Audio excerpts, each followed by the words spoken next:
Bonjour à tous et bienvenue sur le Labo des réseaux pour ce nouveau tuto. Aujourd'hui on va s'attaquer à l'iPhone et plus précisément au navigateur web Safari. On va apprendre à vider les caches qui se sont enregistrées sur votre téléphone. Allez, c'est parti, je vous montre ça. Déjà, qu'est-ce que c'est les caches? C'est un dossier qui est temporaire, qui regroupe des fichiers temporaires. Ça sert à quoi? Ça sert simplement à actualiser les sites que vous avez déjà visités, qui s'actualisent plus rapidement la prochaine fois que vous irez. Alors, c'est bien. Toutefois, ça peut prendre beaucoup de place et puis ça peut aussi charger des anciennes versions. Donc vous n'aurez pas les derniers formulaires du site internet lorsque les sites internet sont souvent mis à jour. Voilà.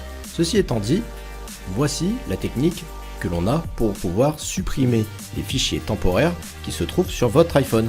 Alors, ça ne se situe pas sur Safari. On aurait tendance à y aller directement, mais non. En fait, il faut aller dans les réglages et trouver l'onglet Safari qui se situe juste ici. Et alors là, vous avez deux façons. La première façon consiste à supprimer un à un les cookies et caches. Donc là, il faudra aller tout en bas sur Avancer, Donner des sites. Et voici tous les sites que j'ai visités pour faire mon tuto. Et vous voyez que je l'ai fait il n'y a même pas 2 minutes et il y a déjà un MO qui ont été enregistrés. Alors imaginez-vous, lorsque vous n'avez jamais vidé vos caches depuis 1 an, ça peut monter jusqu'à des 200 MO, etc. Donc, la solution, ça serait de supprimer les données de site directement. Et donc cette opération effacera les caches, les cookies, mais pas l'historique. Et c'est ça qui est bien dans cette technique, c'est que ça permettra d'effacer sans effacer votre historique. Maintenant, si vous souhaitez tout effacer ou effacer à la fois, vous pouvez cliquer donc sur modifier en haut, et là vous supprimez voilà, tous les cookies et caches qui ont été mis sur Google.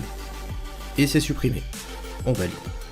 Maintenant, si vous souhaitez tout supprimer, voilà, c'est pas l'objet de la vidéo, ça va permettre de supprimer les caches, les cookies et aussi le navigateur, les historiques de navigation, et bien vous allez sur effacer historique et données de site.